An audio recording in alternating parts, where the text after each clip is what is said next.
sa pulso natin ngayon, mga kaibigan, handog natin ito sa lahat ng mga senior citizens na mayroon 20% discount. Ngayong matanda ka na po, meron ka bang nararanasang pagsalitaan ng mga anak mo na halos ikadurog ng puso mo? Paano kung mangyari ito sa'yo? Anong gagawin mo?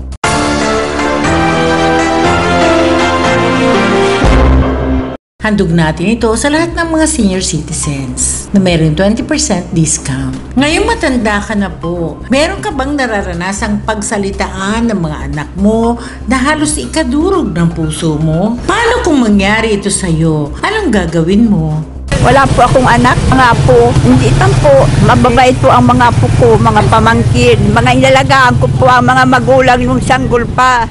Tapos nagkaaranak sila, nagkaarap po, mababait po sa akin. Yung talaga asikaso sa akin pag ako ay may sakit.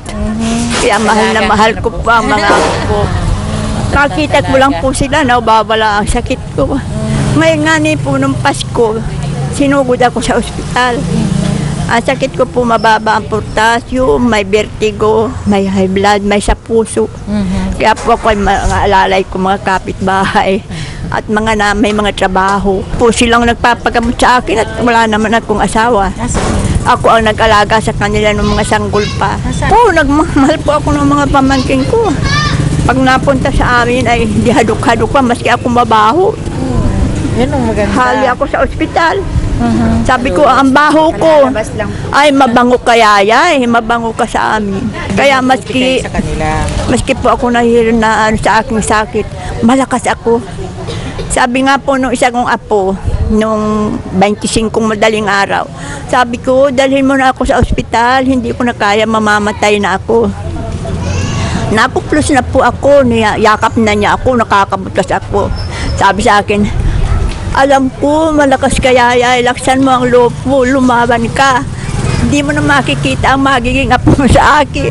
Parang pero talaga po hindi ko na kaya. Kaya nagpapasalamat rin po ako at nagkaroon ako ng mga pamangkin, mga apo na mababait sa akin. Ay, hindi pa. Isa na anak, ayang ganyan.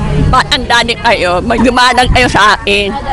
Ayun, wala pa. Nasa Maynila ang anak ko.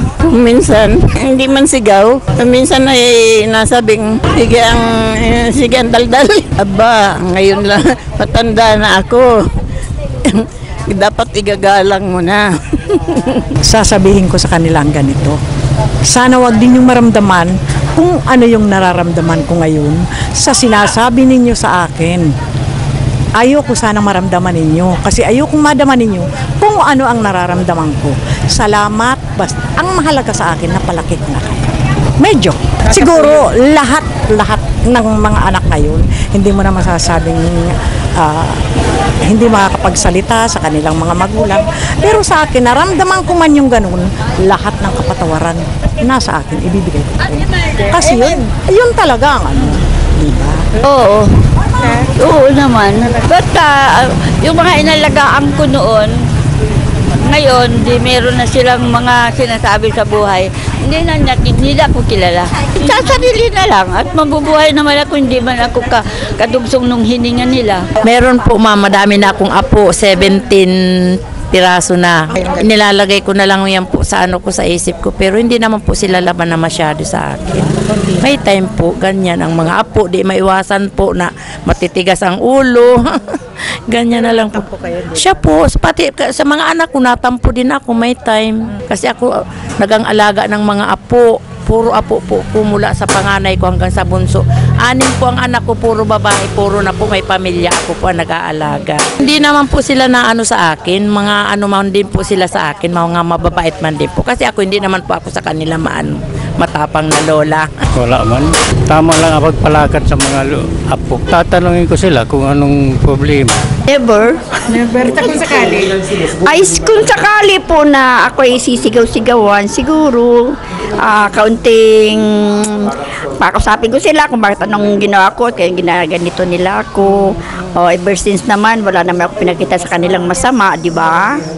Kaya dapat. Yes, kaya okay lang sa akin kung medyo kakamali ako, okay lang na pangaralan nila. Kasi hindi naman, wala naman perfect na tao, di ba?